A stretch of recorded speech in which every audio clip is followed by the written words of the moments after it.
Because he's not a girl. Would you like to call the meeting to order? Please stand for the Pledge of Allegiance. Pledge allegiance To the flag of the United States of America and to the republic for which it stands, one nation, under God, indivisible, with liberty and justice for all. Roll call, please. Mrs. Powell? Yes. Mr. Holmes? Mr. Christopher? Yes. Dr. Mary? Yes. Mr. Ward? Yes. Mr. Bird? Yes. And Dr. Rob? Yes. We need a motion to adopt the agenda as presented. Mr. Holmes, second, please. Ms. Roth, sorry. Any discussion? All right, all in favor say aye. Aye. Any opposed? Dr. Steve here. Thank you, Mrs. Powers. We have one item under recognition tonight. We're excited to invite a Pheasant Point Elementary fifth grader up to the front here so that we can talk about her. Advika Rahul. Advika, come on up. Advika is an outstanding young student at Pheasant Point. I'm going to tell you a little bit about her. You can just stand. That's great. Perfect. Sorry, I did not give you clear instructions. That is perfect, Advika. So I'm going to talk a lot about you, okay? Mm-hmm. All right. It's a privilege to recognize Advika, a fifth grader at Pheasant Point, whose journey of excellence began long before she entered our classrooms. Her principal, Mrs. Orth, is here, and she describes her as a curious, hardworking, and kind leader who inspires everyone around her through sheer perseverance and positive spirit. Ms. Finley is also here, assistant principal, and parents are in the audience as well. Advika's love for learning was evident early on when she achieved the incredible milestone of reading 1,000 books before kindergarten. That same dedication has followed her throughout her academic career. She kicked off the school year by delivering the 2025 Superintendent's Welcome Speech and continues to maintain a flawless 100% attendance record. Advika, I still hear people talking about that speech that you delivered to start the year to our new educators, and I was unfortunate enough to have to follow that, so you did a wonderful job. Tonight we particularly celebrate her success in STEM as a vital member of the first LEGO League team representing multiple area districts called Control Alt Defeat, right? Is that the team name? This past April, Advika and her team won the Missouri Capital Cup during STEM Day at the Capitol. Their innovative project, an app that uses image analysis to convert color data into Munsell chart classifications, showcases the kind of real-world problem solving we strive to instill in our students.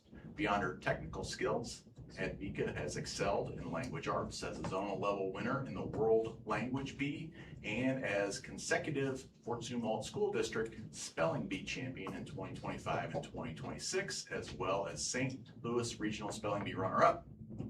Whether she's leading a robotics team, competing in swimming and tennis, or expressing her creativity through singing and dancing, she consistently represents our community with distinction and a drive for academic mastery.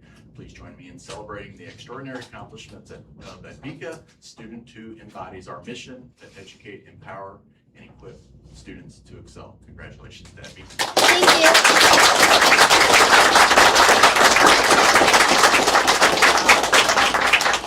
Ms. Orth and Ms. Finley to come on up and join us for a photo. you. Thank you. All those wonderful things they said. Why don't you stand? Here you go, Advika. You want to stand in the frame? No, you're good. Thank you.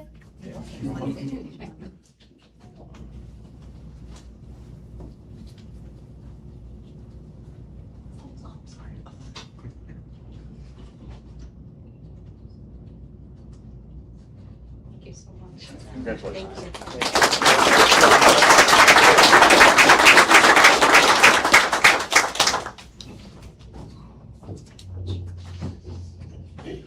Next, we have our comments from the public. Before we begin, please remember this is a board meeting rather than a public forum. The primary purpose of this meeting is to conduct the business of the board in a timely manner. As such, please keep the following in mind when presenting comments to the board. Individual remarks will be limited to 3 minutes and to 1 appearance per person. Also, the board president may limit comments of a repetitive nature on the same topic.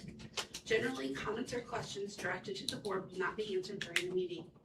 It is also important to remember that comments regarding individual students or employees, even if names are not used, may not be made during open session.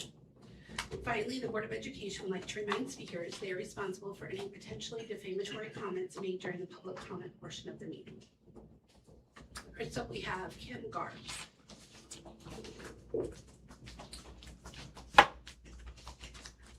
Little person from the past. I retired from Fort Zumwalt in 2017, so I am a retired educator. I spent a lot of time here at central office because the last 8 years or so, I was either vice president of the teachers union or the president of the teachers union. So I spent a lot of time up here with Dr. DeBray and other people. I see a lot of new faces though. It's been a while. I'll try to keep it short. We received a letter in the district about insurance. When I retired in 2017, it was shared through email, through PowerPoint presentations from the board to the faculty that if they retire, they always have the opportunity to come back on the insurance plan as long as they kept dental and vision. And so that was in presentations to all faculty that were considering retiring. A lot of us took early retirement. I was 80 and out, the rule of 80. So my service and my years totaled 80, and I took retirement, making a life decision, knowing that I always had the ability to come back on the insurance if I needed to. If my husband lost his job, you just never know what life holds. And I know a lot of other people made life choices to retire for the district because the district at the time had like a 7% operational budget and they were needing some of us to retire at the top to free up some money for salary at the bottom. And so in good faith of a lot of us did that in that window period. This year we received a letter that said that maybe the district can no longer offer that opportunity to us, that there's one more chance to do that, and that would be in August. I, in good faith, kept dental and vision the whole time, just in case I ever needed it. I was very upset to get that letter. I felt betrayed. I did reach out to Erica and heard back from her. Thank you so much for your support. I did hear from the CFO. I don't know. Okay, Brian, I've never met you before. We talked at great length. I'm advocating for all those people that retired. I thank you to Dr. St. Pierre and to you, Erica, to the board for at least extending this for one more year. I hope that financially, a year from now, I won't have to be back up here asking again. I don't know how many people we're talking about. I never saw any numbers, but I just hope that the board can continue to offer that safety net for those of us who took an early retirement. I am 62. I'm not Medicare yet. And so my husband, thank goodness we're blessed. We're on his insurance, but Thank you. it's not the same for everybody. Thank you. Arnie ACD Moss.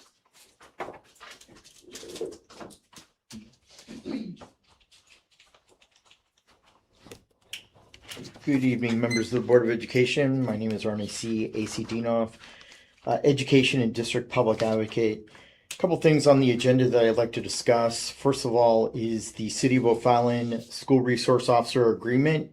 It's kind of unclear. If you read paragraph 3 of the agreement between the city and the school district, it really should be a 50-50 split of salaries, benefits, pension, and vehicle. But the School Resource Officer Agreement, if I read it correctly, for the 3 middle schools, for West Middle School, it'll be 50% reimbursed to the City of O'Fallon. Unfortunately, for North Middle School, it appears that the agreement says 100%, which is totally ludicrous. And then for South Middle School, it says the reimbursement is 70.8%. I believe in true community partnerships. I believe that it's a shared value between police, law enforcement, intelligence, and the student community. And these school resource officers should be shared 50-50 right down the line for only the 10 months that school's in session and not the entire 12-month agreement. So I'd like to see some discussion rather than just rubber stamping by board members of what the administration or what the agreement says. I think it needs to be delved into and spoken about. The next thing is the stadium lighting. Hopefully we got some qualified bids, and hopefully we're trying to save taxpayer dollars in what we consume in energy. A lot of times I go past the schools and unfortunately I see the lights on at 11, 12 o'clock at night when there's no sporting events and nothing happening at the middle schools, and that's very concerning that somebody doesn't care enough to turn it off. 9G on the agenda is a St. Charles County drone site agreement. I've not had an opportunity to read that. It's a great program. It will increase our public safety. However, I want to make sure that the school district does not charge the St. Charles County Police Department, or O'Fallon has a separate program of a drone program if they decide to enter into putting one of these drone airports or drone garages on school property or on a building, that you don't charge another municipality or another political subdivision. We're all in this together to make public safety. And I was kind of put aback that I didn't see not one of you, not one of the 7 board members, not the superintendent, not any one of the administration of deputy superintendents at the state legislature when it came time to talk about the education bills. And what I really want to talk about and zoom in is the only education bill directed towards St. Charles County is SB 1002, which would vacate all school board offices this in 2027 election, and all the board members will be up and they will be 4-year terms. Why didn't any of you show up and testify like I did before the House of Representatives and the state Senate? There were other school districts that showed up, but nobody from our school district had the gumption to show your faces. Thank you. Sergeant Scott Ronald.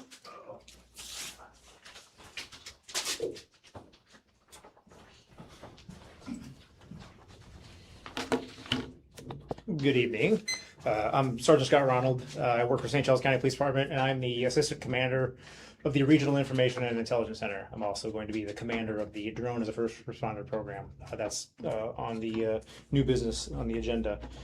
I just wanted to take the time to simply thank you guys for taking the time to actually look into this partnership, consider it.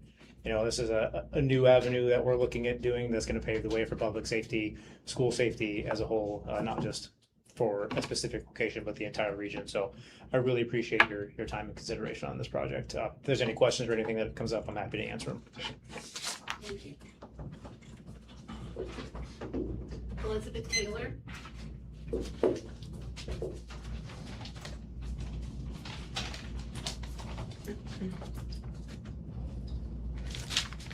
Hi everyone, I'm Elizabeth Taylor, and tonight I'm not here to talk about politics, and I'm not here to debate procedures or definitions. I'm here to talk about children. Children who walk into your schools every single day carrying something that you cannot always see. Fear, confusion, isolation, and sometimes silence. Not because nothing is happening to them, but because somewhere along the way, they learn that speaking up might not change anything. In fact, it might even make it worse. Bullying is not a phase, it is not harmless, and it is not something that resolves itself with time. It is something that shapes a child's identity. It teaches them who they are in the eyes of others. And when no one steps in, when reports are minimized, when communication is avoided, when parents are left without answers, it teaches them something even more dangerous, that they do not matter, that their pain is invisible, that they are alone. And we have to be honest about what happens next, because we sit here today as a society asking how children reach a breaking point. We ask, how can a child be so overwhelmed, so unseen that they hurt themselves or others? But the truth is, it doesn't start with a single moment. It starts with a pattern, and a moment when child is ignored, a moment when a parent is dismissed, a moment when a system chooses comfort over courage.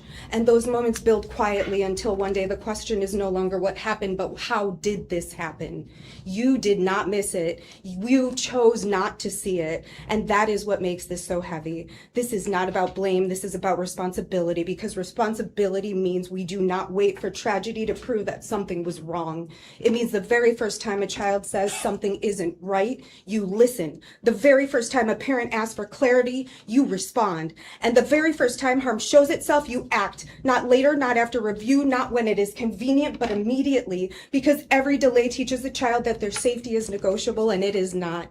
You are leaders, and leadership is not defined by how you respond when everything is working. It is defined by what you are willing to confront when it is not. And right now, children in this district are watching, parents are watching, and we're asking one simple question: will you protect us? Not in words, in action. Because children do not need perfection, but they need to feel safe, and they need to feel seen, and they need to know that when they speak, someone will stand up for them even when it is uncomfortable, especially when it is uncomfortable. Tonight is not about what has already happened. It is about what happens next, because the cost of getting this wrong is not measured in reports, policies, or meetings. It is measured in children who begin to believe that their voice does not matter. And once a child believes that, we may not get that voice back. Do not let that be the legacy of this district. Be the reason a child feels safe again. Be the reason a parent can trust again. Be the reason we do not have to ask, how did this happen? Thank you.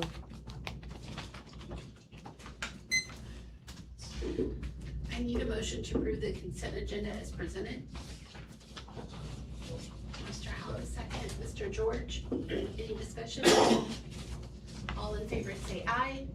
Aye. Please note that Mr. Christopher is abstaining. Next, we have financial reports. Hello, good evening, and thanks for having me.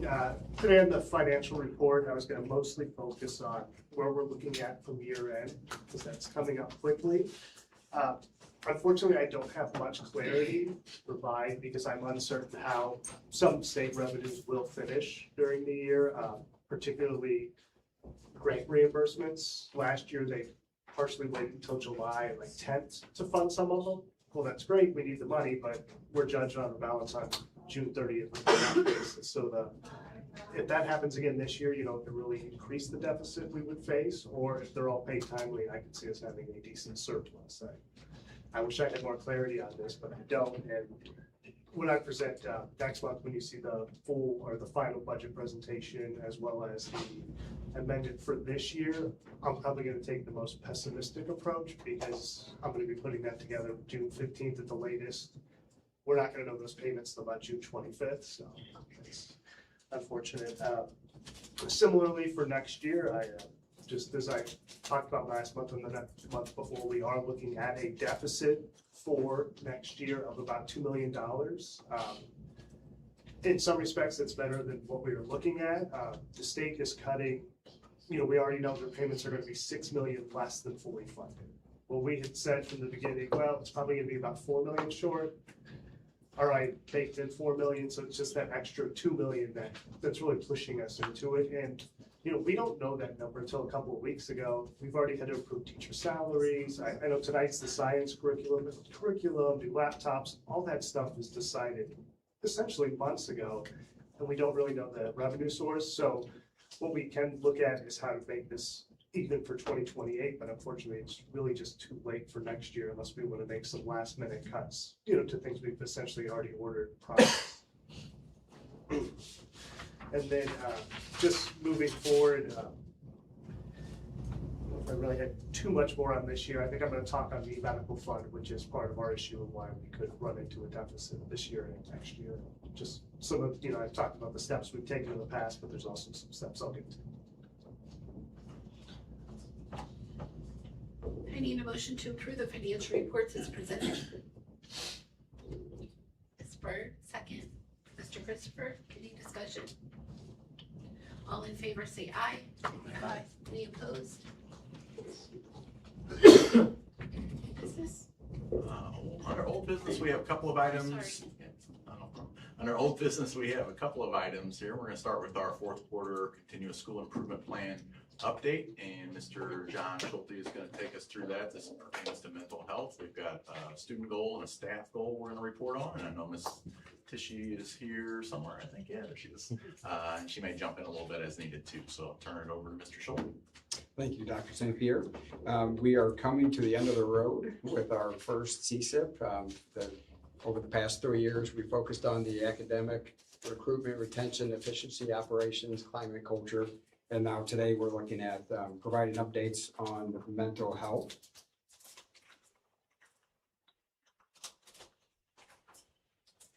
we had two different goals that we were focusing on related to mental health. The first one had to do with establishing a positive growth mindset for students, as well as breaking that down by students in grades 3 through 5, and then 6 through 12, which would be the secondary students. The population in early childhood through second grade, because of the way that the teachers rate those scales, we decided to focus on grades 3 through 5 and 6 through 12.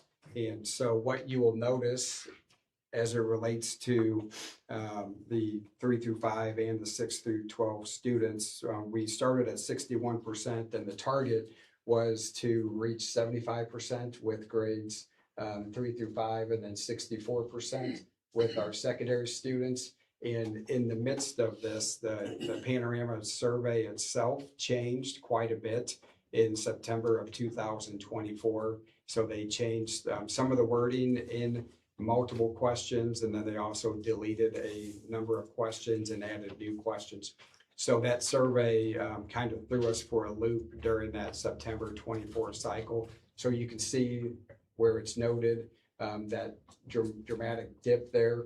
And so from that point, what we decided to do was to look at the information that we had and then make adjustments moving forward, and then also prioritize within the CSIP in its totality with the time we had remaining with this cycle on CSIP, what would be the most appropriate use of our time. So we are going to address this within the new CSIP, within culture and some of the leadership components. But that's the major reason why we saw that dip with the change in the survey. And then honestly, we're just at a place where we had to prioritize with all the different action steps we had. This just kind of lists out those, the rationale for that dip with the change in the questions. We did continue to work on the implementation of Leader in Me with fidelity throughout all of the buildings in the district. And we just approved the district Leader in Me coach for next year, Angie Bachaka, which we think will have a big impact on the fidelity piece within Leader in Me.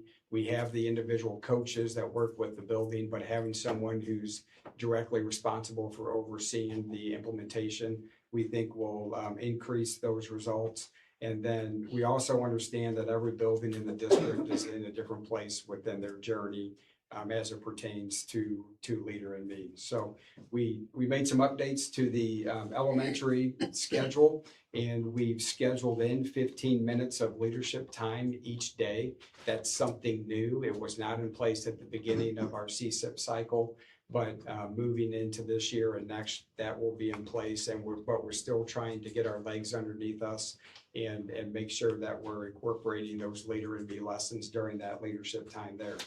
And then also something new next year, all of our secondary buildings will now have an advisory time where they can work on those dedicated leadership skills there. So while we saw that dip related to the survey that we were providing, and that's a nationally normed survey, so we didn't want to necessarily change the questions midstream. We wanted to hold tight with that. We do think that given the steps we've taken, that we will start to see some progress in that area. And then the data that we looked at as well, you can see what the plan is moving forward with that data work and getting the feedback and making sure that we're also increasing the participation in whatever survey we decide to give, because the participation rate, it has a direct result on what the survey provides us as far as data there as well. So that is the first goal. That had to do with the students. The second goal has to do with the teachers' perspective on their ability to reach and teach all levels of kids that they work with. And the goal there was to go from 66% to 76% by the end of the CSIP. And on this one, where there was no changes to anything that we were using, you can see that we met that goal and we're on target with that. So our teachers, through all of the PLC work, the Leader in Me, and the MTSS work that we've engaged in, throughout this 3-year cycle, you can see that that is paying dividends as our teachers feel more equipped to meet all of the student needs that they have in the classroom there. So this upcoming CSIP that we're working on, we will continue to work on these areas under culture and leadership, and then the academic components as well as we continue to move forward with Leader in Me and TSS, and then the POC work as well. So that's just a brief update on where we are with mental health, and I'm happy to answer any questions that you may have.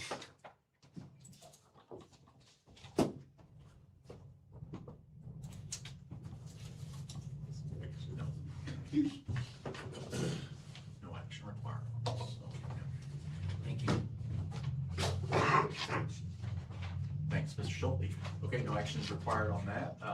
We're gonna move then under old business to City of O'Fallon SRO agreement. This will require action and consideration from the board. We're also gonna kind of see a little bit of a theme develop here tonight. Now we've got several elements related to student and staff safety, and this is certainly one of them. I'll preface it by saying that, Mr. Whittle just gave his early forecast of the budget for next year, and we acknowledge that this is not a great time to be adding significantly to our operating expenses.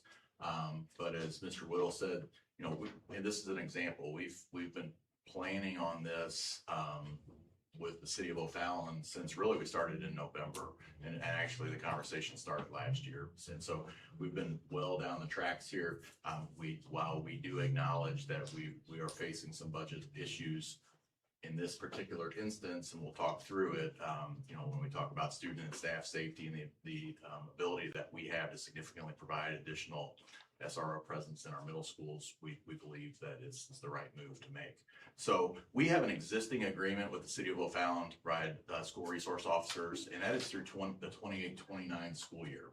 And basically the existing agreement calls for 50-50 splits. So we have 5 SROs at our high schools.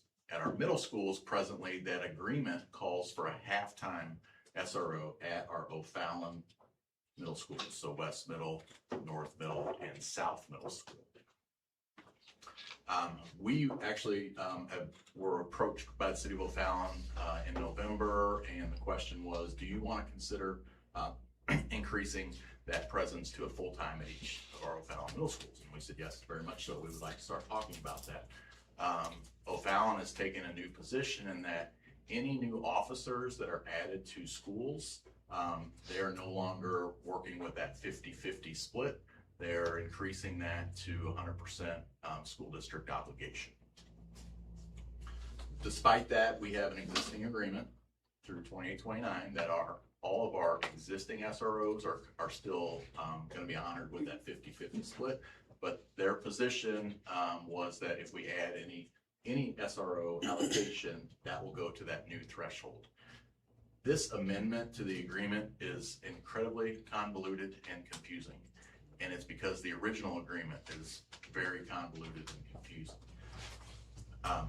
What we wanted to do, knowing where O'Fallon's limitations were, was put in language that said that the district would be responsible for the actual cost of the salary and benefits of the officer, but also put a clause in there about number 5 that says the intent of this agreement, because it is wordy and it's really confusing, is that the district will not bear any additional costs other than effectively adding 1.5 SROs to the payroll. So this agreement basically allows us to take our 3 middle schools who presently have a half-time SRO, move that up to full-time.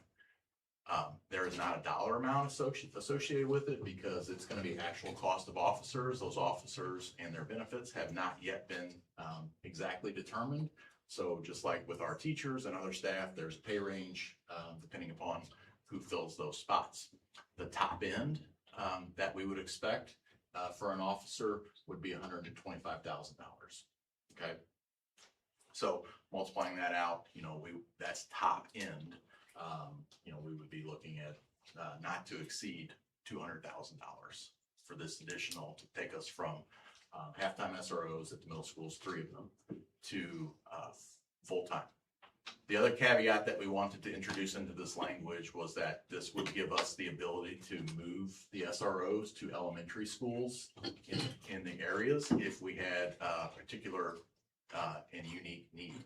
Maybe we had a student need there that it would benefit from having police and staff issue with whatever we had in the community. We needed an SRO at an elementary school. We have the ability to move that SRO to that site for short term.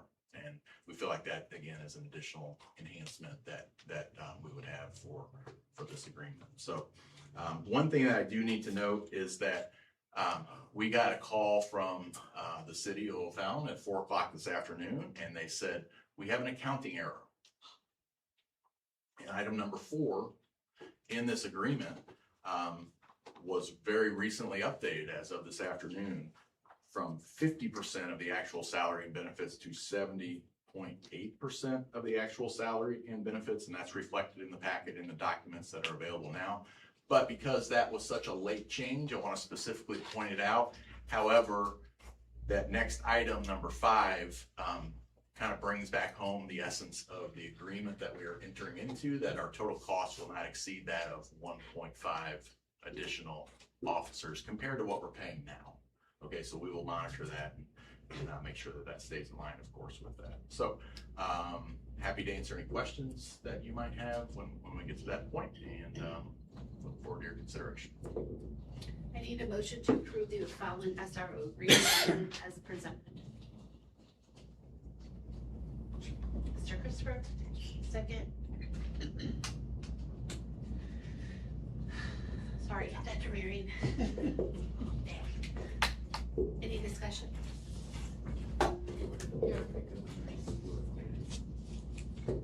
With the late change like that, was 5 added because of that late change?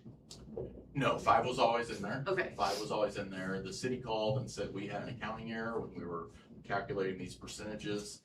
It's basically, they were concerned that the way this was written, that it would look as if we're getting 2.5 additional SROs instead of 1.5. And it's all based upon, since this is an amendment to the original agreement, it's basically duplicating some calculations that are already factored into the original agreement. Yeah, I guess I'm confused on what they're saying, but maybe it's just because I'm not seeing the math. So hopefully, do you understand? I do understand Get it? that. Okay. I do fully believe that number 5 is our kind of savings saving clause grace. there that says that we will not exceed these 1.5 expenditures for an additional 1.5 officers and benefits. Okay. Did you by any chance get to talk with lawyers to Yes. confirm that Yep. stuff? Okay. Our attorney reviewed that, and this is based upon the language that we provided. Thank you. Yep. Absolutely. Thank you.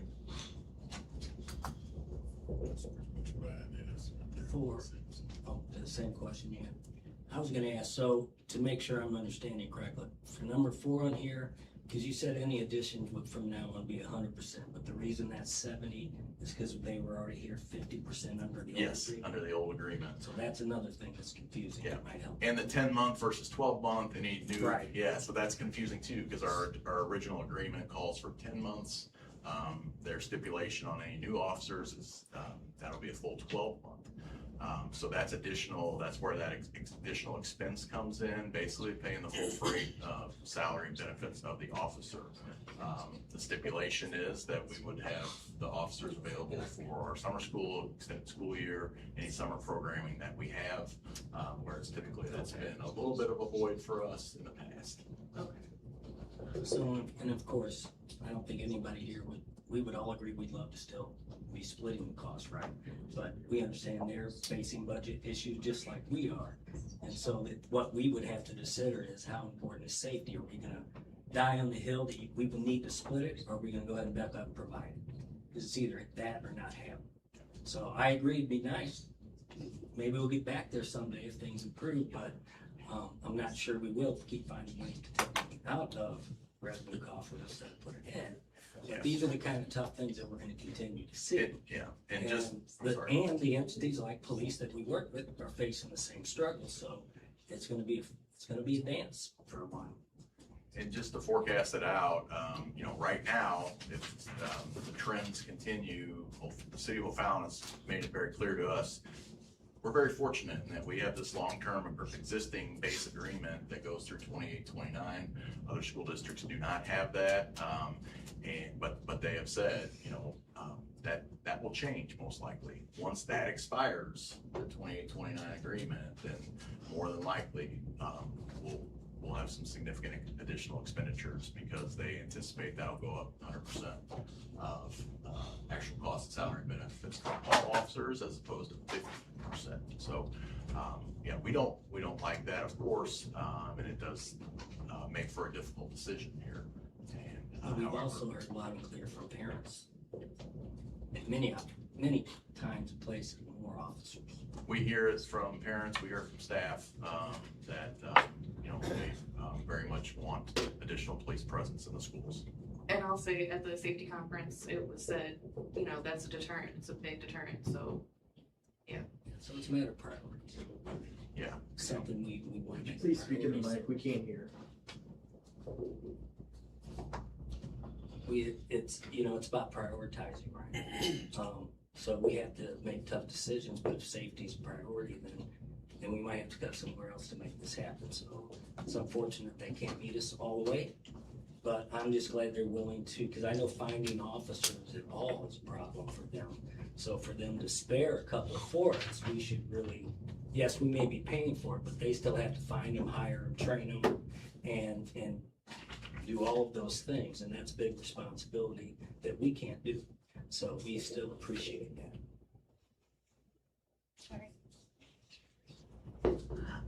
So just clarifying here then, West Middle School continues at 10 months, but the other two full year, and we could, assuming that there's nothing happening in South Middle or North Middle in the summer, those officers can then be essentially, I'm gonna say redeployed, that's not the right word, but they can be sent to any other elementary school or high school in the O'Fallon area that is doing summer things that we would wanna have. Yes, any of the officers for 12 months, yeah, we're paying their full salary and benefits, and so we can assign them as needed. And so then if we're getting then, say, it's becoming 12-month officers then, I know you said that right now we don't know who those individuals would be, but once they're assigned, would the anticipation be that through the rest of this contract, ideally it'd be the same person, so we'd have consistency over the years? I know it's outside the scope of this contract, but thinking about relationship building with the SROs and the schools, is that something that is? Yes, consistency would be absolutely important there, and you know, many of our SROs that we have in our buildings right now, they're there for many years over, and that pays off because they develop relationships with parents, with staff, and of course, first and foremost, with students. So that would be the goal. Sometimes those things are a little bit outside of our control, of course, but O'Fallon has said they very much would want us involved in the processes. And another benefit, you know, as we're talking about this, that we will be able to achieve with this is we have a lot of safety audits that we do kind of off during the summer months.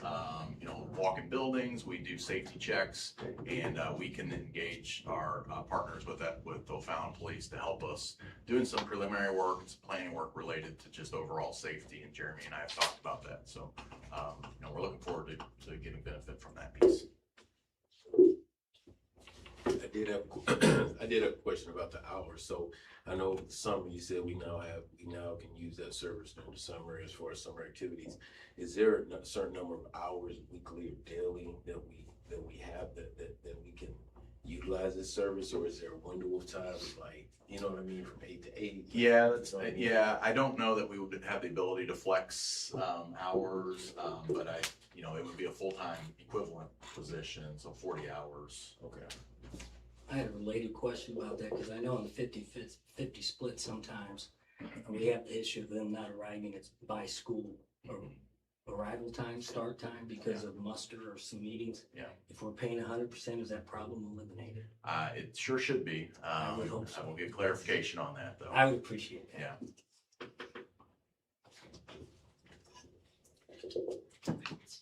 Any other comments, discussion? All right, all in favor say aye. Any opposed?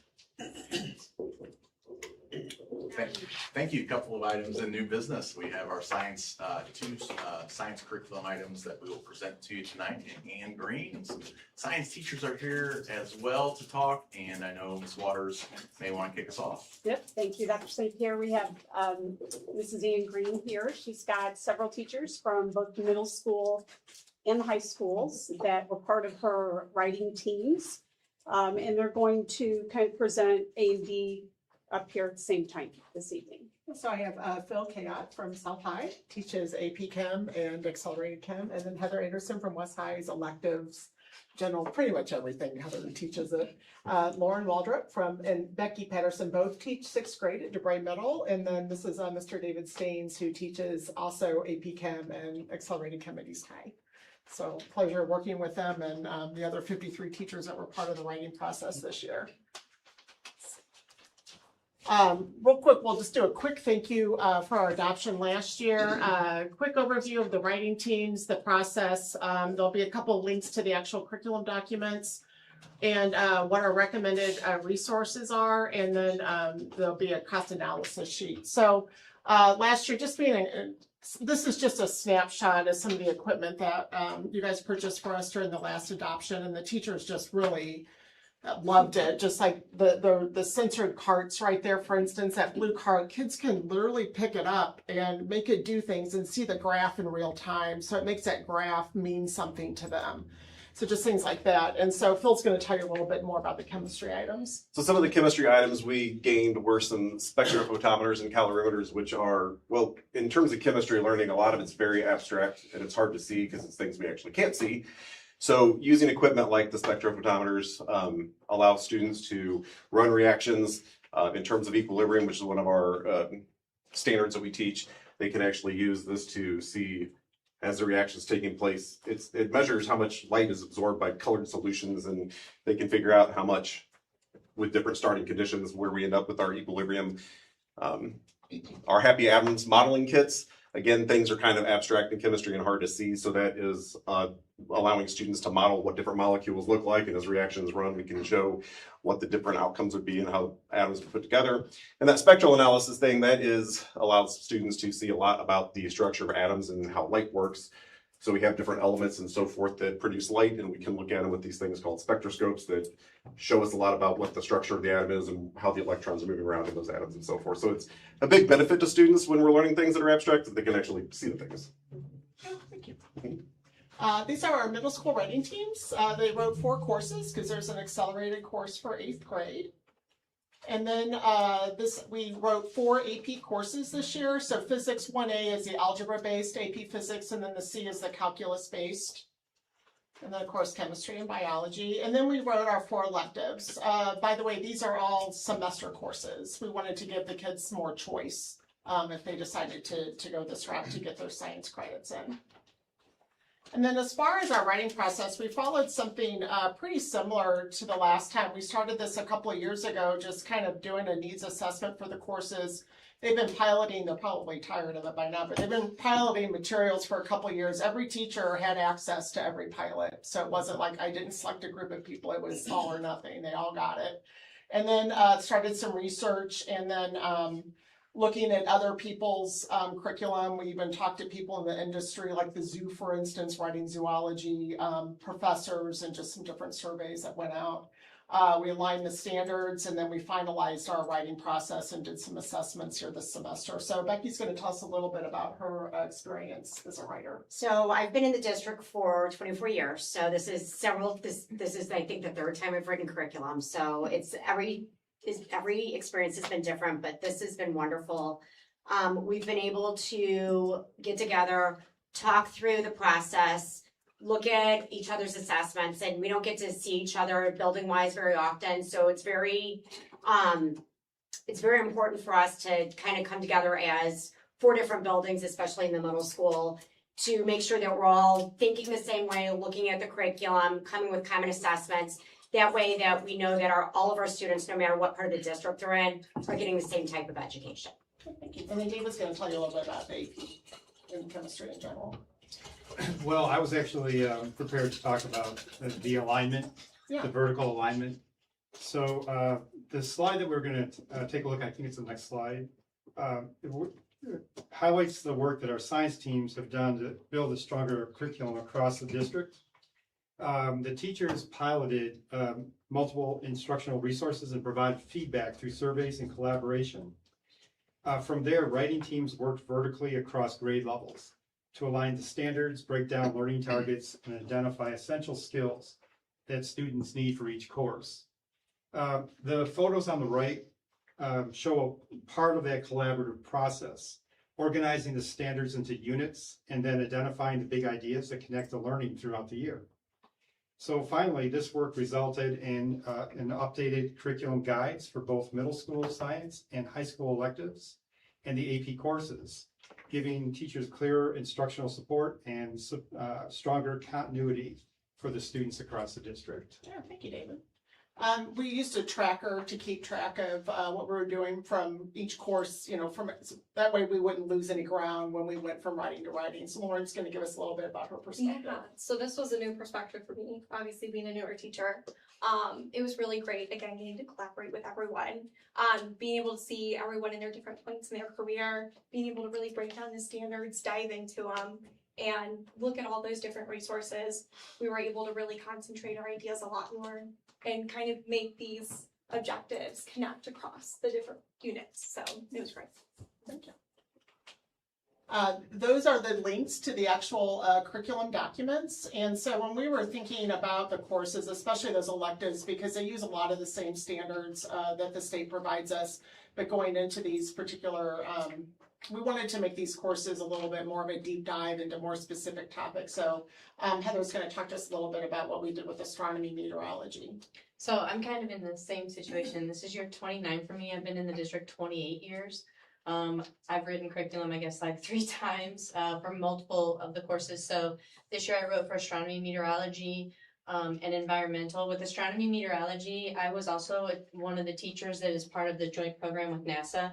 So I'm a NASA ambassador. So for the astronomy part of it, we really tried to incorporate a lot of the curriculum and ideas like with NASA, which is obviously really huge and popular now with where we are going, with what has happened. So we really tried to make sure that we connected it with what is going on in today, what's going to be coming up, what can the students take away from that, and then the meteorology side, how does that play obviously with climate and weather and all of that good stuff. So it was really just trying to find that cohesiveness of something that they can relate to, real world aspects of it, not so much just learning like memorizing something. So a lot of the equipment and supplies and things like that we are asking for are going to really help the students kind of get a real life feel for a lot of those kind of aspects. Same with, I'm going to comment on environmental real quick too. We totally revamped our environmental curriculum. And I have been writing curriculum with Anne like 2 or 3 times now, and I will just have to say that she's a hidden gem. She has been phenomenal. No, I don't think she probably would get the recognition that she does. She has done such a great job keeping us on track, helping us write this, being so supportive of everything, that for me, this writing experience was probably the smoothest, best experience I have had writing curriculum out of the last couple times, because I think me and her, she was brand new when we kind of wrote together the last time, and I just can't say enough with how much time, effort, and it's just gone so well, and it's like flawless. Even though I'm probably retiring next year, I truly feel like with the astronomy, meteorology, the electives, and the environmental, like this is, to me, seeing all the different curriculums that I have seen and helping write this, I feel like I could be like an excited young new teacher because the curriculums, they are phenomenal. Thanks, Tim. I think the teachers did a great job. One of the teachers that wrote zoology reached out to the zoo in partnership with them, kind of like, what are the big topics should we be studying? And they were like habitat loss and nutrition for animals and things like that. So these electives are really meant to be what's going on in the real world with up-to-date topics. So we're really excited about it, and the teachers are already planning units for the implementation. Hopefully you approve it because they've already been working on it. That's a link to our textbook voting results. So you have that there. By the way, when they voted, when we did pilots, the teachers did surveys, they could do them individually or as teams, and then those results were available to all the teachers. Because sometimes when you read, you're like, oh, I didn't see that when I, did the last time, so we tried to be pretty comprehensive when we were looking at things. These are the selections that we're requesting for middle school, environmental science, zoology, the AP track. Those are all Pearson books, kind of by design. They really like that platform. And also the accelerated books that we picked last year were Pearson, so children wouldn't have to learn more than one platform. And it's a very comprehensive platform. If you want to learn more about that, just let me know. The geology, astronomy, mineralogy is going to share a book like we've been doing. And the other thing that we're going to ask with that is this thing called simulated curriculum. They have 2 different simulations. And so, when you go to the planetarium and you see the star show, that's these guys that wrote that. And so there are these very robust real-time data like hurricane tracking out in space. That one in the top left, not only is that showing earthquakes and intensity, but you can't really tell the picture, but it shows the depth of the earthquake. So students will look at real-time accurate data from these 3D simulations, and the teachers are, and it's actually very affordable, which was also a surprise to us when we looked at it. The teachers are very excited about that. So I'm not going to show up for work tomorrow. And then this is our cost of review and our with the 7-year contracts that are on there. So at this point, we are asking for approval for the curriculum and the materials for the newly written courses. Does anyone have any questions for us? I need a motion to approve the 6th through 8th grade science curriculum as presented. Ms. Bird, second. Mr. House, any discussion? Great job. No discussion, just before you guys get out of here, which I know you will, done a lot of good work. We really appreciate it. Thank you. All in favor say aye. Aye. Any opposed? Right. Thank you. Thank you. Oh, I think you need to. Oh. Sorry, guys. I need a motion to approve the 9th through 12th grade science elective and AP courses as presented. Dr. Mary Ann, second. Mr. Christopher. Any discussion? All in favor say aye. Aye. Any opposed? All right. Next item under new business is our computer technician salary agreement, and we wrapped up negotiations with our computer techs, and teams agreed to a 4% increase to the hourly wage for each computer technician for the 26-27 school year, 1 year only to that contract. And 100% of our computer techs voted in favor of that agreement, and total cost would be about $37,000 when you factor in difference in wages, taxes, retirement, etc. So I recommend that you approve that. We need a motion to approve the computer technician salary agreement as presented. Mr. Christopher, second. Mr. George, any discussion? All in favor say aye. Aye. Any opposed? All right. Brian alluded to the medical fund update that he was going to provide in his financial updates, and he's just going to give us a little more information regarding the status of our medical fund. All right, good evening again. I wanted to draw attention to our medical fund because we have been transferring at the end of every year for the last 5 or 6 years money into it. But, we had the ESSER money and revenues were higher. It just kind of, I don't know, it didn't stand out as much, but now I think it deserves the special attention because it is pretty large. I'm thinking we're gonna need a $3.5 million transfer this year, but the motion is to ask for $4 million. It is down from just 2024. We finished with the $6 million shortfall. It is, again, there are numbers in here that are hard to predict. We could have a very large cost claim in June that gets paid, $1 million just gets taken right out of our bank account, and then stop loss is gonna take 3 or 4 months till we get, if it's $1 million claim, they would pay us $650,000 back. So there is always that risk, but if I look at it from just where we're trending, it would be about a $3.5 million transfer needed. We have looked at this, this benefits very seriously. Our expenses are flat from just a few years ago, and we've been increasing the premiums that come out It is mostly district paid. It's $800 a check for every employee on the plan the district puts into the medical fund. We've been increasing that while keeping expenses flat. But I am realistically looking at the future and saying expenses are probably going to start growing again. So we need to keep premiums at like a 5% increase. And I did build that into the budget next year to increase our premiums. So hopefully they grow faster than our expenses, and the need for the transfer goes down every year. And really we have one more big lever on cost, and that'll be we can bid out medical and pharmacy next year, and I hope to have some savings from that maybe once again hold our overall expenditures flat and allow our increased premiums to kind of. And again, I'm going to bring this as part of the amended budget next year. I really just felt it was an important issue to bring to the board's attention instead of, it gets kind of wrapped up in that year end if we don't bring it in May. But I am asking for up to a $4 million transfer, and I'll have that one I should have a much firmer idea on by the time we meet in June. I need a motion to approve the medical fund as presented.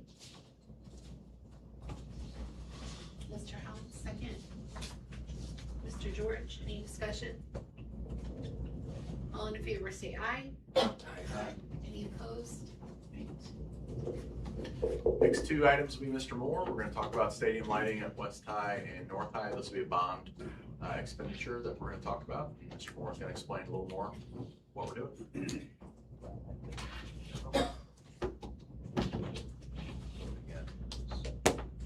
Okay, thank you, Dr. St. Pierre, and members of the board. You direct your attention to a memo titled Stadium Lighting North and West High School. This is really a continuation of a project that began really in 2022 when an assessment was done on all three, South High, West High, North High firm. We had hired ECS. Lighting engineers went out and took what is called foot candle light ratings on all the fields. I've learned a lot about outdoor illumination in the process of putting this together with the help of Dwayne Kitson, our director of facilities, Lisa Kester, and Dan Meyer. And 2 years ago, 2023, is when we installed the new LED lights at South High School. Approximate cost has really remained the same. We did get two bids with, it was a part of this package with Musco Lighting and Rezecki Lighting. Both of those were through the TIPS program, but with it being several years since we had that last project done in 2023, we wanted to get another bidder in there as well. As you will see in the memo, Musco Lighting came in quite a bit lower for the cost of the two projects at West High and North High.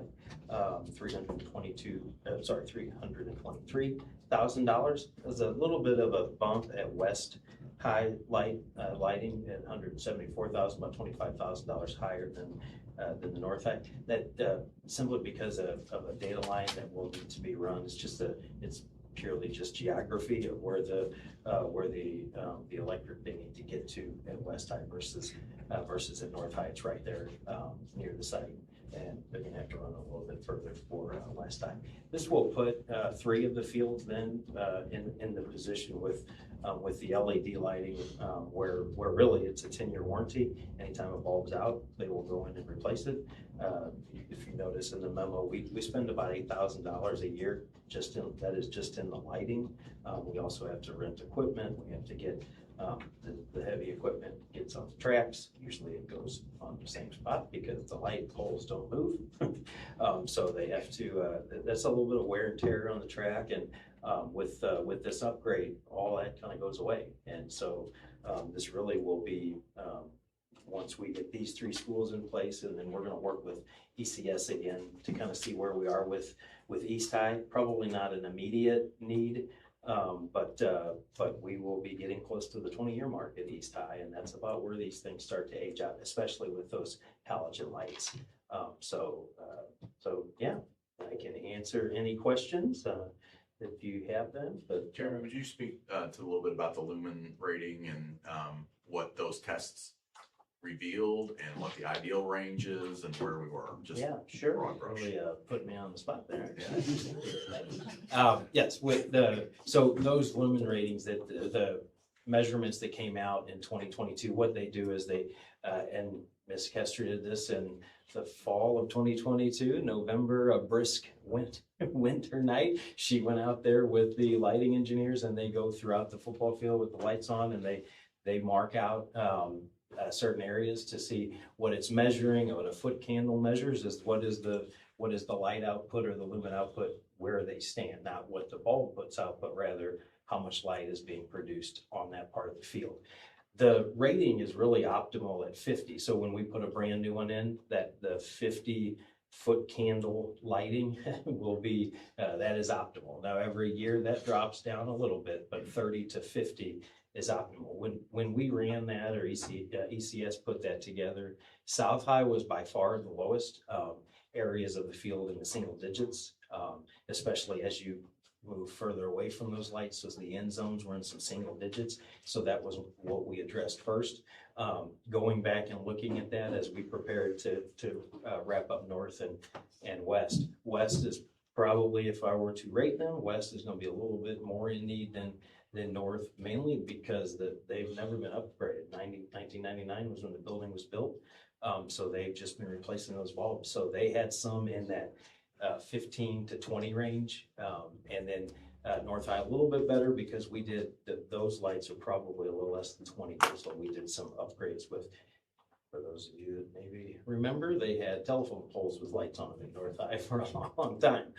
So we did an upgrade there of about 20 years ago. So none of them of that, and we're talking a study that was done 3 years ago now, none of those had a rating at 30, which is the low end of what we would want to be.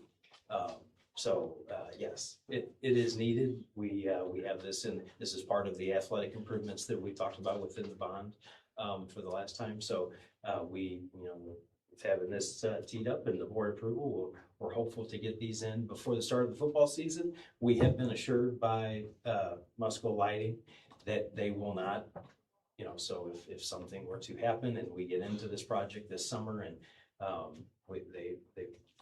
it looks like it's going to stall out maybe before we get into the fall season, they have assured us that they will, it'll be a one pole kind of at a time job and they will never leave us without. So if it's a situation where they just have to kind of stop it and then wait and finish it up after the season is out, the boys will have lights, and girls. So.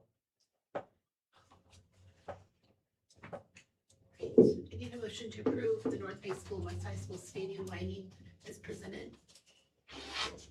Mr. Helms, second. Ms. Byrd, any discussion? All in favor say aye. Aye. Any opposed? Right.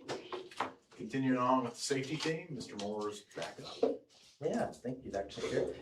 Kind of a little show and tell here. This Mr. Little, there's a student ID that I'm going to have pass around. Mr. George, how did I do on the explanation of foot? You did very well. Okay. I actually did a job just like that last summer at Creve Coeur Soccer Park, so I know I've got it in my brain of what you're going to be doing. All right. Well, thank you. Thank you, Dr. St. Pierre.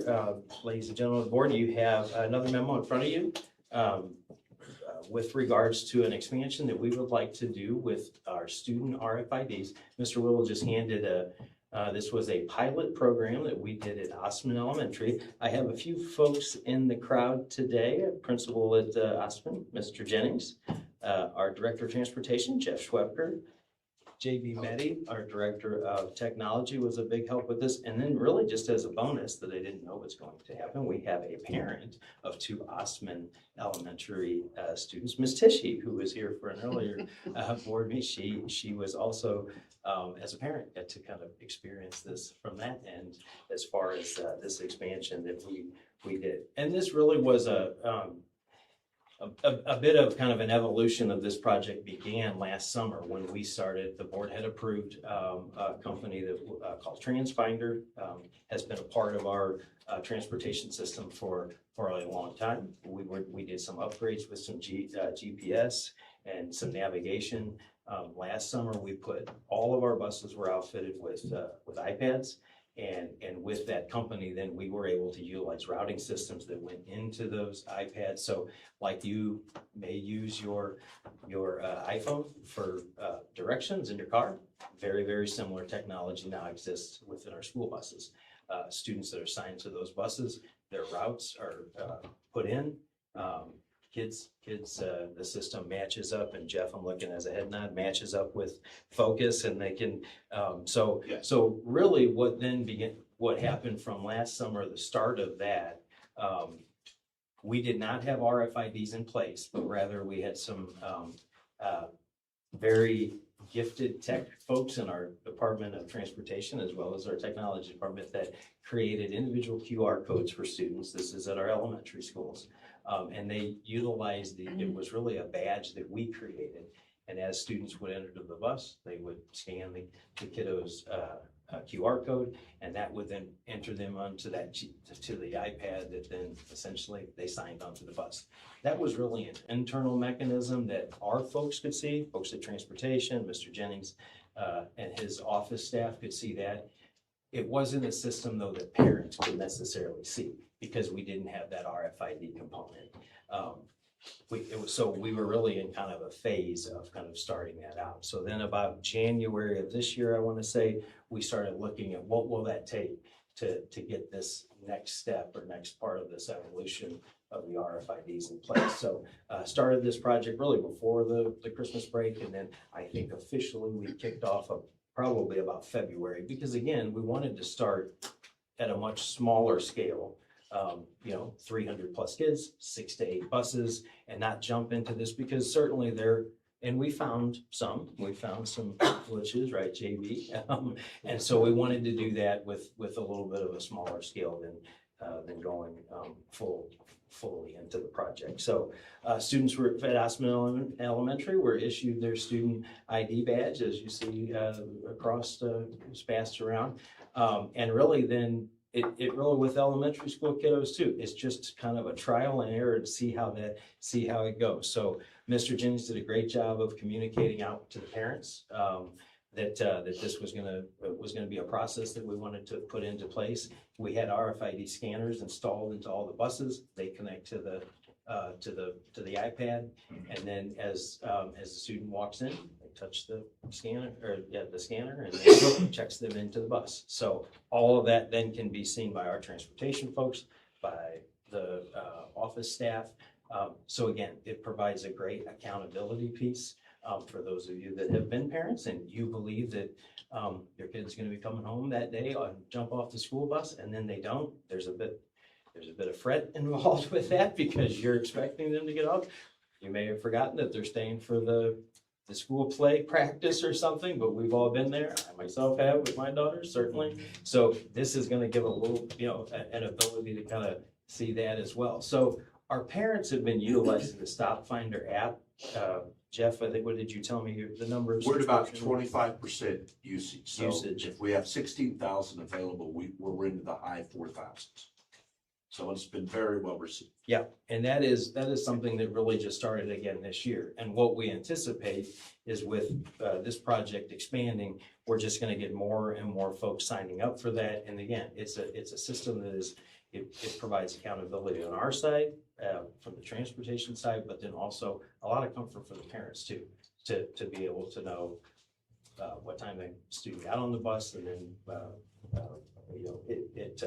it has a geofence within it that actually indicates when they will be at their stop. So a parent can get a push notification to say, Johnny's going to be at the stop in the next 5 minutes. And so again, a lot of added bonus to that. Another part of this project, which was kind of a neat thing, we really started it as a transportation project, but then because the RFID card has really multifaceted things that you can do with it, we incorporated into the student lunch line. And again, for those of you that have been into an elementary school lunch, it is a very systematic approach, and our folks do a great job with it. But 400 K5 guys remembering their PIN number, because that's what we use right now. It's a 5-digit PIN and a PIN code, and they put that in, and if they miss one button and they get confused, and then the person trying to help them, is a little bit of chaos. So we thought, well, let's just try the scanner out with it. So bought RFID scanners, attached it to the register, and then off they went. So the same card that they used on the bus, they used for the lunch. Mr. Jennings and Mr. Paul Becker, our Director of Student Nutrition Services, did a little audit within about 2 months of the program being going, and an average of 8 minutes. 8 minutes is it's really pretty crazy. They get about 30 minutes of lunch, and they improve their lunch line times by 8 minutes, considering these kiddos have had a routine since the start of the school year. So what Mrs. Wagner went out and interviewed some fifth graders, and they said more time at lunch means more recess. So I think if that 5 student sample size gives you an idea, the kids are a big fan of it as well. So just again, another feature that we were able to utilize with this. Lots of hands involved in this. They're gonna also, the kids will be able to use it to check out library books, put a scanner in the library, so they're gonna be able to use their student ID for that. And then JB, you might have to help me with the tech component, but then also for the login. Yeah, for our students at the K2 level, they can use the ID card. There's a QR code on the front of that ID. That'll let them hold it up to the webcam on the Chromebook, and it'll log into the device for them. So they're not sitting there having to put their username and password in every time. Now, the caveat is when they're in tech class, the tech teacher's gonna say, I want you to learn how to log in, right? So we're clear about that. But for speed of everyday use, they can just badge right into their Chromebook and get going. Some of us up here want to know if we could get that first. Please. Oh, look into it. And actually, Dr. Marion, that's kind of another component of this project, the staff RFIDs. That's something that our tech department has worked on for the last couple of years as well. So our staff have really 2 badges that they carry. One is a single RFID card. They use that for getting into the printer. If they send print jobs to the printer, they can use that as a mechanism. And some of our buildings then have keyless access control to it, so they can use that RFID for that. They have a separate badge, ID badge with their picture and a barcode on it. So this, with the approval tonight, for hopefully, we will be able to then kind of combine these 2 efforts, where for staff, they will get an RFID card with their picture on it. It'll be 1 card, which everybody will like that instead of having 2. And then it will again be able to have some multi-faceted things that we can attach to that, like usage of the printers, access, keyless access control, which is another kind of not within here, but another project that we're also working through at our elementary schools and continuing to kind of push that through as well. So a lot of kind of different things going on within a price tag just below $145,000, which again, recognizably, that's a lot of money, but it's really going to enable us to get this project moving in a direction that we think is really going to benefit staff, students, and the community. So I can answer. Yeah, go ahead, Jeff. If I could add. You bet. The ability to check the kids on at the first 2-3 days of school, when we have brand new staff, brand new teachers, the kids are new, the drivers are new. It's just invaluable to us, because like if we lose a student now, the process is call out on the radio. Drivers have to question kids that they're not familiar with. We'll have an ID that'll say, yep, they got put on bus 27. It's not foolproof, it's not perfect, but it's way better than the system we have now, which is load them and do the best we can and not know as well. And the use of that scanner has shown us the value of that. We're finding kids in minutes instead of 20 minutes or 25, which when you're an upset or concerned parent, you cross over to that 15-20 minute threshold, that's fear starts setting in. It's scary. And this really helps us to say, no, we have them, we know where they're at. Helps us with that. And on a side note, it helps us with state auditing, because right now we do that by paper and we take down names. This does it on an electronic sheet we can turn to the state, and it's an exact number. So we know exactly who rode the bus when. Gives us ways to balance and load level better. It just gives us a lot of opportunity to be more efficient and safe with our operation. So I think those are big things for us. Yeah, I appreciate that, Jeff, and really recognizably for Jeff, and I know we have a driver here as well this evening. Our drivers going into last summer, because they do not have dedicated tech technicians over in their building. We had drivers that took this project on last summer, continued to work through that when we did the Osmond pilot. And we're gonna need a little bit of all hands on deck to, if this is approved, to do it for this summer so that we're ready for the start of the school year for our elementary students. Ideally, we would like to see this expand to the middle school and the high schools as well. There are components that we can tie the RFID into for student IDs at the secondary level too. But we want to start with the elementary and then kind of move that up from there. So it's been really a team effort all across the board. And like I said, we worked through we know there will be things we'll continue to work through. But Mr. Jennings, I didn't know from kind of the principal's perspective and kind of how things, I know the lunch was a big time bonus that a lot of the folks appreciated, but. I mean, I didn't receive a single question, concern, comment from anybody that wasn't 100% positive. And putting a child's picture on an ID was a little bit worrisome. And then the notion of possibly that being left in a cul-de-sac or on the side of the road, and just the question of what does this do for a kid? But it really, I mean, there hasn't been a negative to it as well.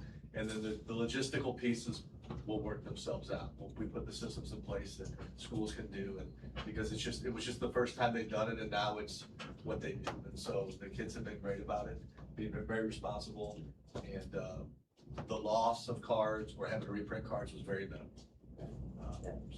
Yeah, thanks. Scott, if you want to throw that up there just to kind of give a visual, Miss Tishia, she has shared what she sees as a parent, which was beneficial for us. Just to give you an idea of like if you're on the user end of this and from the parent side, what do you see? So she has given approval for Charles Tishy's name to be on the screen, so just and Jackson. But if Scott, if just kind of click on Charles' name there, Charlie's. So this is, I mean, the blue line is right. This is the way the world directions now. It's all by the blue line. So, but this is just an idea of what the parent sees. When the bus is coming home. Right now, they see that the bus is leaving. The one part that we've not been able to activate with Stop Finder that we will hear is that they will actually see the time, because that RFID is now going to be connected to the app, that they'll actually see Charlie got on the bus at 8:05, and Charlie got off the bus at whatever time it takes to get to school. Right now, they're just seeing the bus in and of itself. So there's we know that they're on the bus, but the parent may not know that, because in order for us to turn that system on in Stop Finder, it's an all or nothing. And so we have to turn that on for all of the elementary schools once we get the project underway. So yeah, thank you for sharing. JB, anything on the tech side of things? I know that you're working more with the staff IDs, so this would be one thing that allows the project to move forward. From a security perspective, we're really excited about the potential for that. And part of it is from the access control side, the ability to turn keys off very quickly is something that we've gained out of that. So I think that's critically important. Yeah, well, appreciate the help with everybody and everyone in attendance tonight, and we can certainly answer any questions that you may have about the project. But we are excited about where to go with it. So I need a motion to approve the Safe Solutions Stop Finder Transportation Project expansion as presented. Mr. Helms, second. Ms. Byrd, any discussion? Yeah, I have a couple questions. One, so I know they can badge on, but do they badge off as well? Yes. They say badge on and off? Yes. Okay. All right, I was clear on that. My apologies. You probably said it, I missed it. I just want to double check. So in this there's $144,200. Is that an annual? Would that be an annual cost? And if not, what are we looking at as far as annual and also maintenance costs too? Yeah, that's a good question, Mr. Helms. So and JB, you might help me out here. There is a subscription cost, and Jeff too.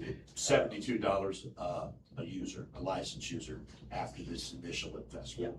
So that 144,000, a large amount of that is just the purchasing of the scanners. There's an upstart cost of the Upstart. So I think I did it, about 50,000 annually out of that. The 144 for the subscriptions. That's for the CI solution printers. Every building will have a printer, so then they can print a staff ID, student ID. Right now, that's all, I don't know if that's sent to you, JB, or up here. I'm not real sure. You're doing it. Yeah, right now it's all done at a district office. Yeah, so this will give the abilities to the buildings to produce their own. There's a subscription to that cost as well. Alrighty, and on more maintenance cost, I guess I'm trying to understand, do they give us any type of warranty, any type of repair, free repair, anything like that? Is anything like that come along with those costs? Yes. Yes. So if anything goes wrong with the system while it's under coverage, they replace it at no cost. And that's included in the $50,000 subscription. Yeah, and that is, in some of the other systems that we have looked at, and even current ones that we have in right now, that you may be familiar with, the Raptor system, when it has a printer to it, we buy it, we own it, then we replace it. And so this printer that prints the RFIDs is a much more robust printer. So it will be essentially that component of the subscription. It's big, because then we would be left to either be replacing or repairing them.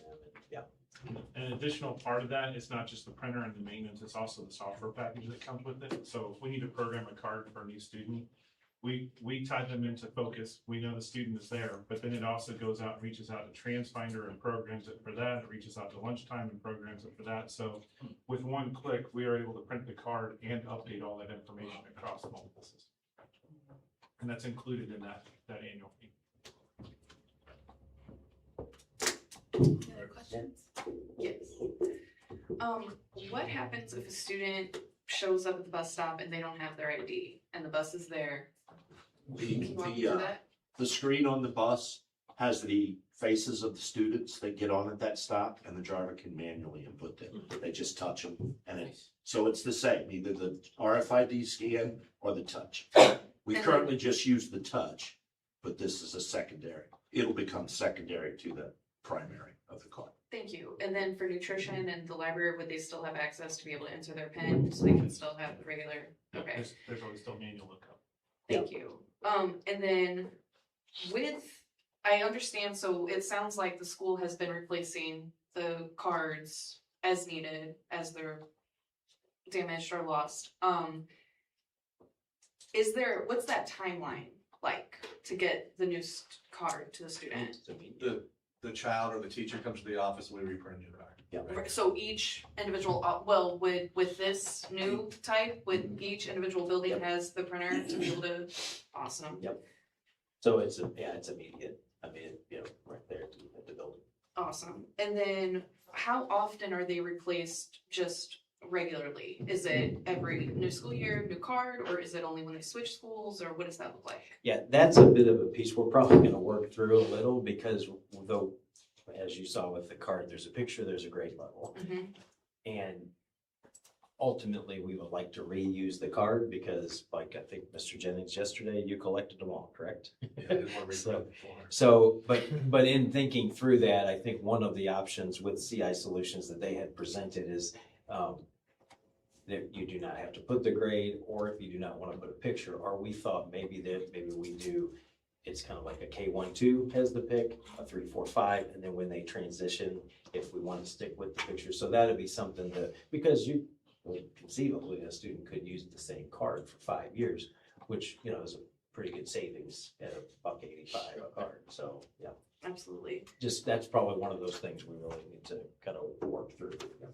And then the last question I have is the information that's on the card, because I know it's like RFI, then there's like the QR code, the bar. If that were to fall into the wrong hands, what type of security risk are we looking at with that type of information on there? Yep, so 2 components to think about: the RFID, so that part is encrypted and it requires an RFID reader that knows how to unencrypt the data before you can read it. So if the card is lost or stolen, we disable it, the data no longer usable.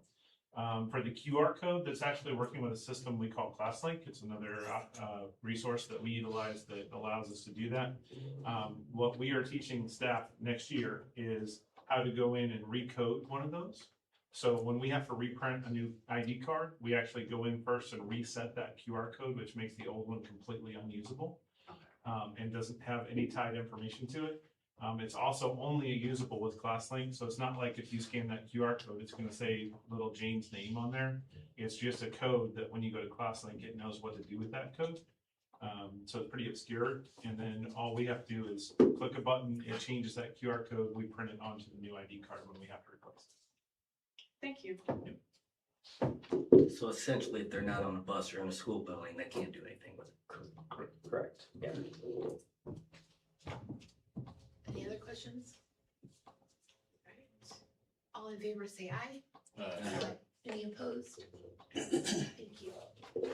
Last item is that St. Charles County drone site agreement. Sergeant Scott spoke to that in our opening comments, and we have that to you for your review.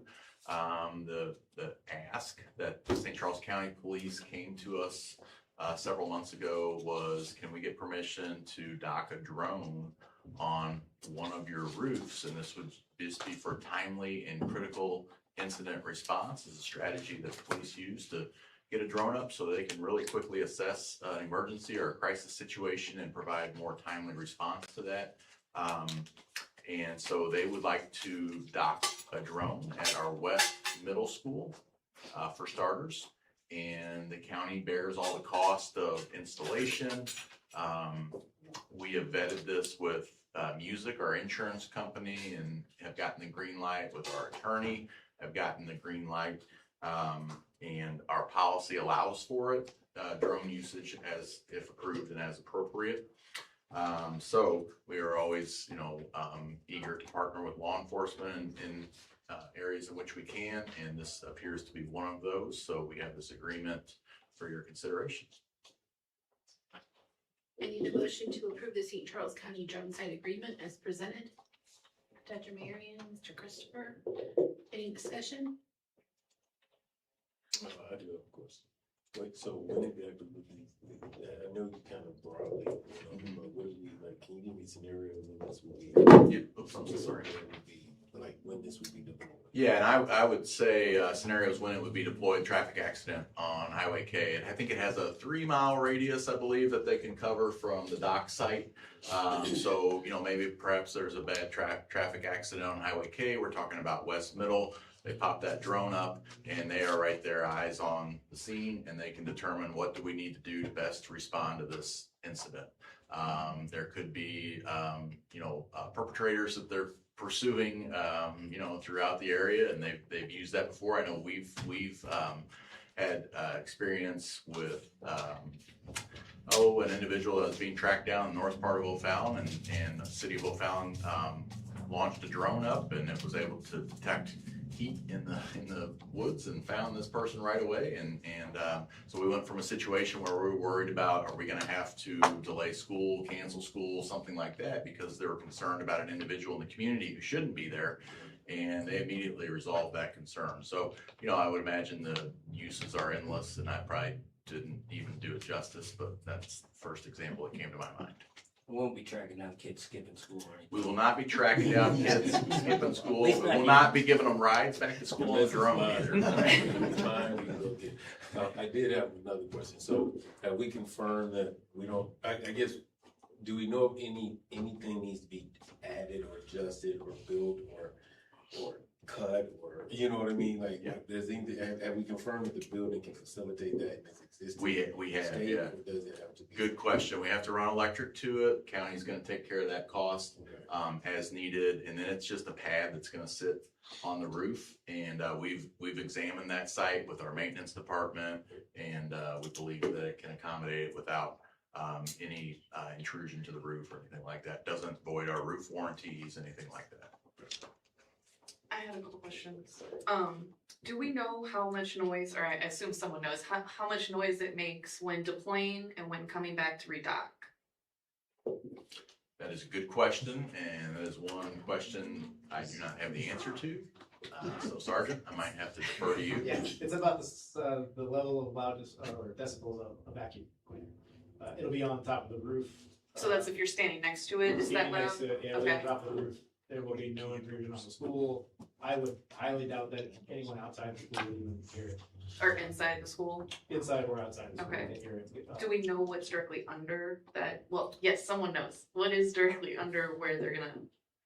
Yeah, I did not personally examine that site, so I'm not sure what corner or where part of the roof did you? I'm so sorry. Stairwell. A stairwell? Okay, thank you. I'm just noticing that, excuse me, the hardline internet connection capable is not gonna have any interference with the internet the operational ability at the school if the drone is in operation.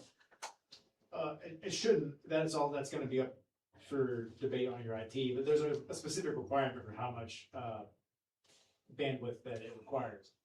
You should have way more bandwidth than is even necessary for your school to operate. We reviewed that and don't anticipate any concern. Okay, thank you. Questions? All right, all in favor say aye. Aye. Any opposed?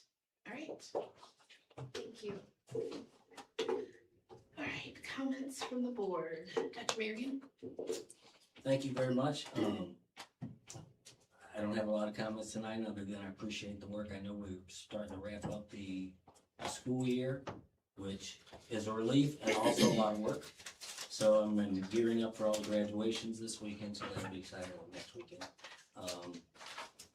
We just have to keep watching these budget issues and revenue issues as they grow, because I don't think they're going away for a while, so. We're gonna have to sharpen our pencils and maybe make some decisions we're not thrilled about. Mr. George? Yeah, I just wanted to comment on the Senate Bill 1002. I'm not sure what they're trying to accomplish with that. I don't think that helps education at all. There's things they could have done to help us. Usually they're not fully funding the formula, attacking with vouchers and credits and charters, but we had a system that was working. I'm not sure why. I would like to ask someone that did that, but this is frustration. And that's all I got. Mr. Christopher? I'd like to thank everybody that presented tonight. I think it did an awesome job. The science teachers did a whole lot of work, and we greatly appreciate that. I think they're excited about what's coming down the pipe in science. So with their excitement, the kids will be too. So I think that's an awesome job by that. Thank everybody for their hard work. Overall, it's a very good school year. Fort Zumwalt continues to strive, and I think that's because we have a great community, a lot of great kids, and a lot of people that work very hard. So I think congratulations are in order for a good year, and hope everybody gets a lot of rest over the summer, so we'll get back at it again next year. Thank you. Mr. Rob? I just wanted to congratulate everybody for finishing school in the elementary, early childhood, middle school day, and to the high schoolers tomorrow. Again, school's almost there. But also congratulations to all of our recent honorees or retirees we celebrated earlier this month. That was really neat to get to see everybody come together as a community and celebrate all our great staff and faculty. Thank you. Ms. Ford? Thank you. I also wanted to thank all of the presentations. There was clearly a lot of passion, time, energy that went into that. And thank you for answering all my various questions. Thank you for the extra attention to safety and security. Jeremy and I went to the safety and security conference, and there was some heavy stuff, but it's very important that we put that at the forefront. Regarding SB 1002, there was a lot that went into that. Dr. St. Pierre, thank you for going up and doing all you could there. I know we made phone calls, we sent emails, we wrote letters. I came up with 10 points on why I didn't think it was a good idea, but here we are. But I do want to say thank you. I know that was close. So we will definitely do our best and move forward as we need to. Thank you. All right, So first, thank you to everybody who presented tonight. As everybody else said, I'll just repeat, you all did a great job. Very informative, had all your ducks in a row, answered our questions the way you needed it, and, you know, give us information we needed to make good decisions. So thank you all for that. It was a great year as usual. So, you know, thank you all for all your work you did during the year. I'm looking forward to a nice quiet summer, to prepare us for the next year, you know, for next year's roller coaster. I think that's it. That's all I have. The Board of Education wants to ensure our community is aware that on May 15th, the House of Representatives, with the support of 9 of St. Charles County's 11 reps, passed Senate Bill 1002, and it now awaits Governor's signature. Normally, we accept decisions made in Jefferson City that impact our schools without comment or question. However, this bill changes election law solely for the residents of the school districts in St. Charles County, which causes us all great concern. This bill reduces St. Charles County voters' opportunity to participate in school district questions from 3 times every year to once every 2 years. If signed into law, voters will only have an opportunity to be heard at the November election on an even number year. Districts will not be allowed to pose questions to voters as any April or August election, and they will not be allowed to pose questions during an odd number year. This bill limits voter opportunity to select Board of Education members to the November election of an even numbered year.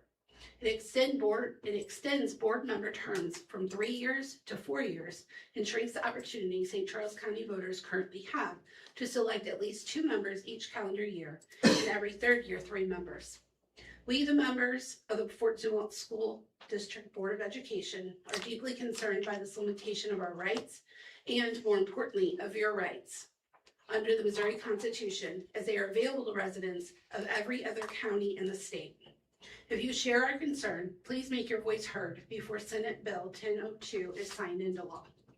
I would also like to recognize that Dr. St. Pierre was at the Capitol on April 29th and May 5th advocating for our district, which I greatly appreciate.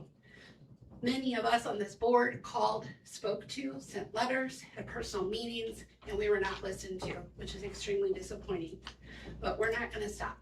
So everybody have a great last day if you haven't had it already, and looking forward to this summer.